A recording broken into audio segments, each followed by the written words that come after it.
Dan batasan iman adalah mengimani. Nah itu ya. Ya ayyuhalladzina amanu. Wahai orang-orang yang beriman. Tapi tuntutan iman yang dimaksud dalam Islam yaitu amanu. Nah gitu. Kenapa Allah tidak tulis imanu, tapi Allah tulis amanu?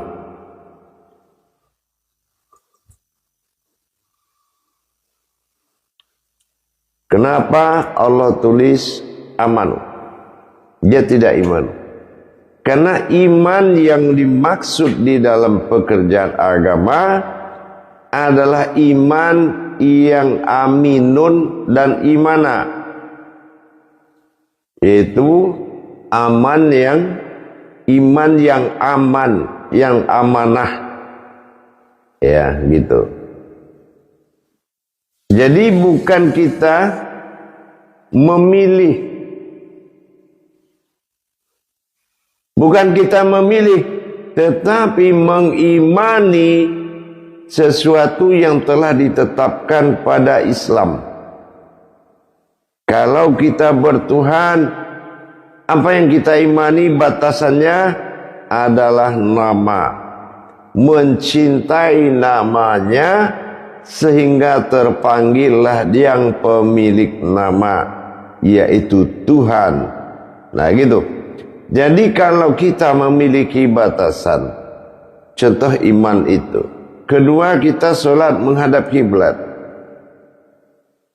Kiblat hanya arah, tapi batasan untuk mencapai Tuhan yang diarahkan oleh kiblat, kita hanya dibatasi oleh Ka'bah Baitullah. Sholat juga begitu.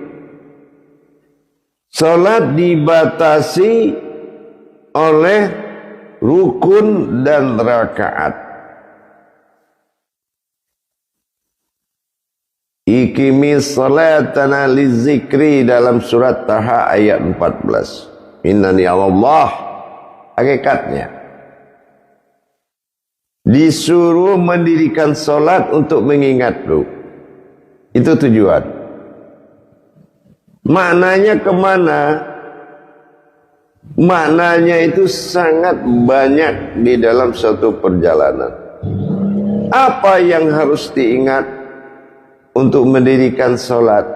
Bukan mengingat sesudah sholat, ya, bukan mengingat sebelum sholat, tapi mengingat siapa yang sholat.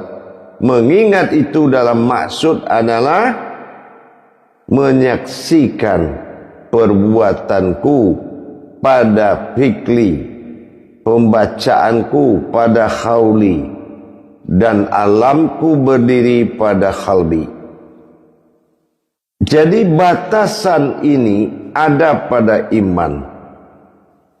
Nah, kadangkala pandangan ilmu melihat iman adalah sesuatu yang tidak memuaskan, ya, tidak sesuatu yang tidak memuaskan. Ini sering bertemu di dalam pemahaman tadi. Setelah kita tunduk kepada syariat, tapi kita tidak bisa menjadikan syariat adalah sebuah syarat menampilkan isyarat. Kita tidak menikmati syariat itu isyarat, tetapi itulah batasan wajib menunaikan syariat hanya sebagai syarat, bukan mencapai suatu tanda, bukan mencapai suatu isyarat. Harusnya syariat itu batasannya pencapaian isyarat.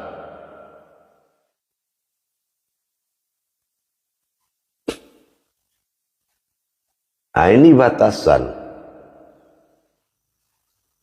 Yang berikutnya kita lihat dari sisi batasan, yaitu tauhid. Tauhidnya tauhid din.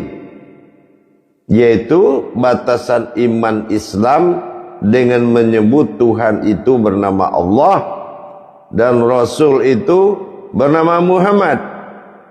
Tubuh dan nyawa terbagi dua nama. Tubuh zahiru Rabbi, penandaan Tuhan.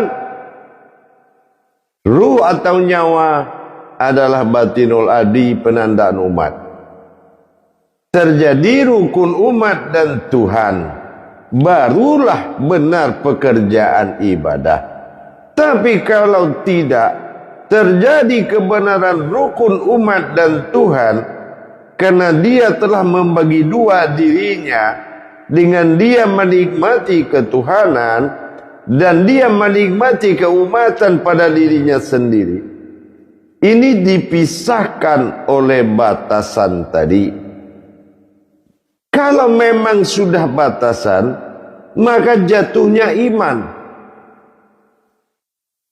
Ya, jatuhnya iman, tapi iman yang amanah, mengimani amanah.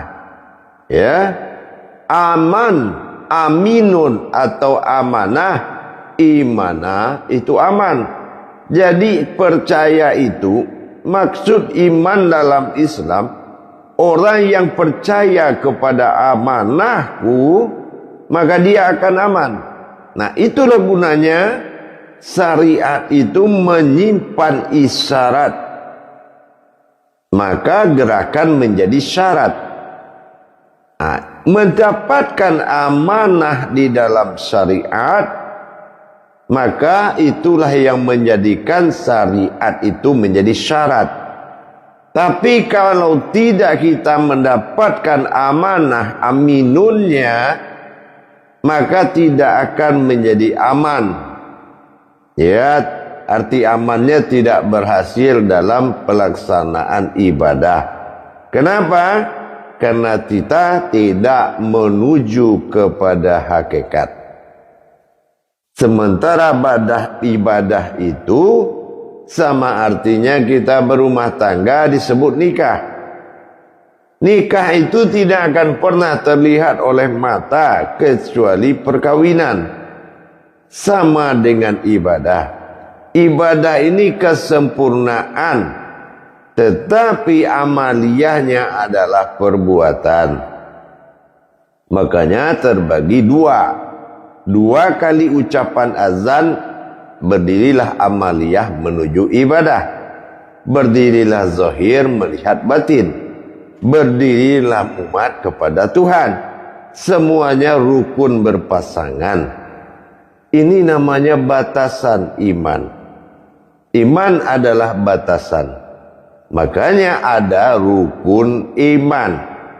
Nah, rukun iman ini kita harus menjadi batasan. Batasan ini dalam hukum hijahiyah disebut as-sajadah. Batasan itu adalah sebuah perwujudan atau tempat. Tidak ada yang sebenarnya. Itu yang dinamakan as-sajadah. Jadi kalau kita paham dengan batasan adalah iman, maka iman apabila memandang kepada ilmu, maka ilmu ini perbedaan dengan iman, ilmu tidak berbatas. Ya, ilmu tidak ada batasan. Kenapa? Karena tauhidnya sudah naik ke peringkat tauhudun. Ya, tauhidnya sudah naik peringkat tauhudun. Apa tauhudunnya? Semua sudah menjadi hakikat. Allah langsung kepada wujud hakikat. Posisi Allah hudun dan Muhammad pun langsung kepada hakikat, yaitu kepada husnanya, yaitu Muhammadun. Di sini keakuan ketuhanan sudah mulai melebur menuju aku Tuhan. Ini namanya tauhidun. Allahudun wal Muhammadun. Nah ini soli asyhadu an la ilaha illallah al-malikul haqqul mubin. Nah, kita sudah menuju ke peringkat keakuan, akunya Tuhan. Nah ini, maka ini jatuh kepada kodratnya ilmu. Di sini tidak ada lagi tauhidin. Di ilmu hanya ada tauhudun. Tauhudun adalah berbicara aku terhadap diriku. Nah ini adalah sifatnya wujud. Wujud itu seseorang mengalami pada keakuan diriku. Apa keakuanku? Kecintaanku pada sifat keumatan diriku. Apa keakuanku? Kesenangan aku menduduki ketuhananku. Apa keakuanku? Aku yang menikmati keumatan dan ketuhanan diriku. Ini tauhudun, dan dia memiliki rumus-rumus ilmu yang berbeda dengan iman. Disinilah tidak ada dan tidak bolehnya ada penilaian timbal balik antara iman dengan ilmu. Di surat Al-Mu'minin jelas sekali Allah katakan afqala laiful mu'minin. Afqala laiful mu'minin itu beruntunglah orang-orang berilmu. Bukan orang tidak berilmu tidak beruntung, tapi siapa yang merasa puas kalau dibatasi. Nah itu maksudnya. Tapi kalau berilmu sudah ada jaminan beruntung. Surat Al-Mu'minin ayat 1. Apalagi ayat 2 mendukung kepada kekusukan. Ya, kekusukan itu tidak pecah imannya. Alladzihum sholatihim khashi'un. Di sini orang itu tidak pecah pengalaman, tidak pecah pandangan, tidak pecah keyakinan, tidak muncul maknanya kepada ragu-ragu. Tidak ada khawatirnya kepada ketuhanan. Kenapa? Tauhidnya sudah meningkat kepada tauhid zuhudiyah. Ketenangan, kenikmatan berdunia, dia tidak termasuk arus yang gelisah. Dia tidak termasuk kodrat yang cemas, tapi dia sudah menikmati.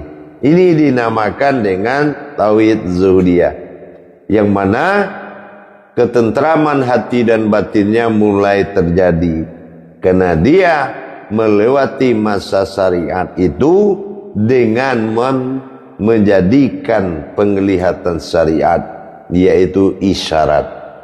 Jadi kalau dia belum bisa berisyarat, maka dia hanya baru melakukan syarat.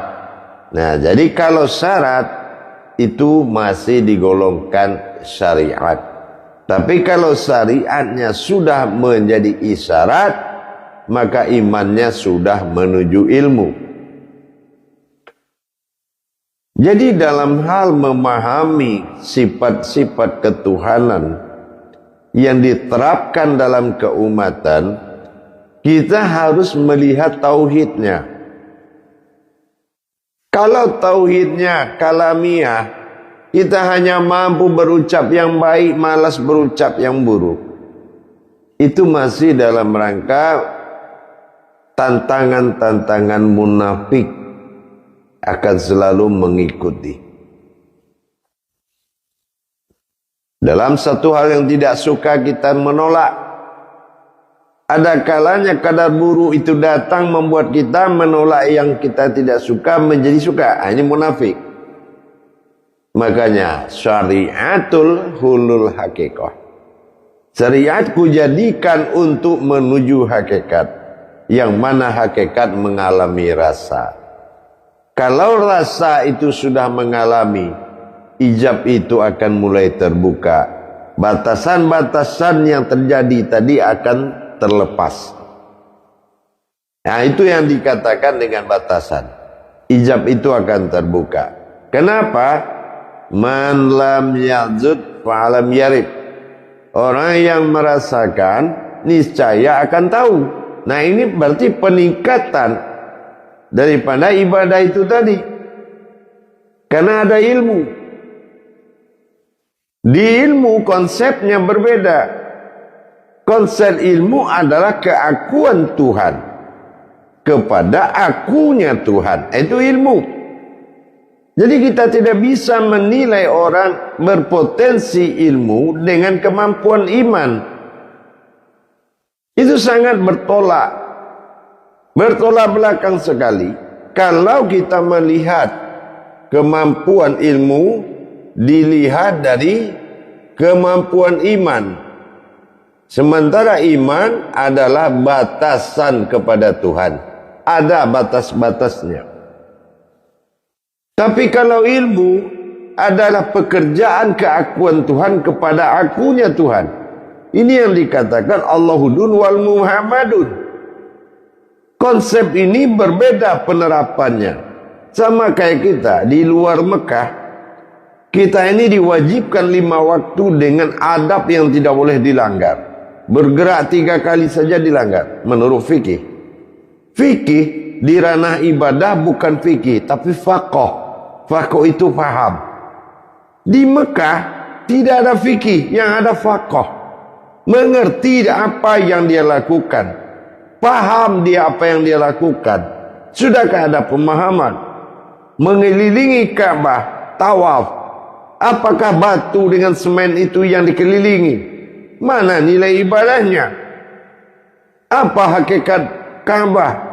Mana hakikat Baitullah? Sudahkah tahu dia apa Masjidil Haram? Kalau bahasa ini masih berpotensi manusia, belum mengerti dia makna Tuhan berbicara tentang Ka'bah, Baitullah dan Masjidil Haram, dilimpahkan ketuhanan itu kepada satu wujud namanya manusia, penampakan dari segala rahasia Allah. Tidak boleh ada di luar diri. Melihat yang di luar harus ada yang di dalam. Di luar itu hanya dilihat, yang di dalam hanya dipandang. Dilihat, pandanglah yang kamu lihat itu di dalam dirimu. Ini yang dikatakan ma'rifat. Jadi kalau kita melaksanakan batasan iman, melihat batasan ilmu yang tidak terbatas, ini akan merusak hati, merusak pikiran. Kenapa? Tanyakan saja kepada anak SMP sekolah menengah pertama itu. Kenapa SMA memilih warna abu-abu? Atau biru muda untuk menjadi pakaian sekolahnya? Mana ngerti anak SMP? Yang dia tahu adalah hijau dongker. Inilah batasan tadi. Padahal dia sama-sama sekolah.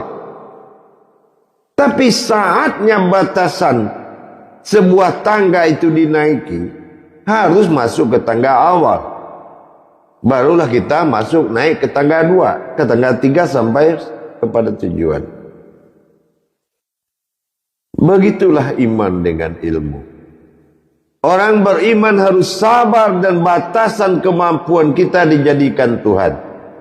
Kalau memang kemampuan kita tidak melebihi diri kita lagi, maka Allah sediakan tempat. Allah Samad, Dia siapkan tempat, makom tempat kita beribadah. Maka itu ada batasan imam. Batasan itu diperlihatkan di saat kita naik as-sajadah.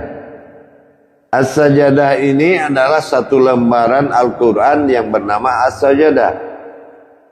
Dan ada wujud ibadahnya as-sajadah berupa tempat berdiri.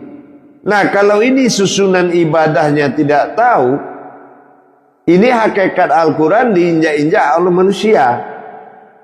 Tapi kalau tahu siapa manusia, siapa itu as-sajadah, maka inilah yang dikatakan batasan. Hinggalnya batasan manusia menuju batasan Tuhan. Nah, ini yang as-sajadah namanya batasan. Begitulah sebaliknya. Antara iman dengan ilmu memiliki batasan iman dan ilmu, yaitu kedudukan Tuhan.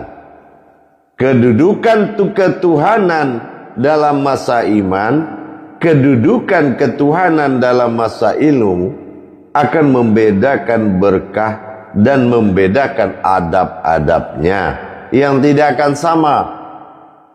Cara metode ibadah yang dilakukan metode iman berbeda dengan metode ilmu yang melakukan. Makanya syahadatnya tauhidun, hakikat dari tauhidin. Nah, sama kelengkapan Rahman Rahim. Dua sifat Allah pada kenyataan yang tidak nyata, dan yang tidak nyata itulah yang nyata, Rahim. Nah, ini harus dimaknakan dengan tingkatan-tingkatan pemahaman dalam kodrat yang sama.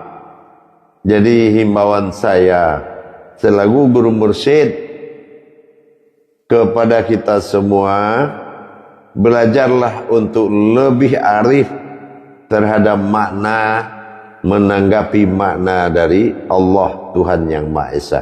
Ya, kalau memang batasan iman ingin kita lebih, bukan artinya kita memberikan pencercaan kepada orang yang berilmu. Ya, karena itu memiliki makom yang berbeda. Allah siapkan 4 cara untuk beribadah kepadanya. Inilah yang di akhir zaman.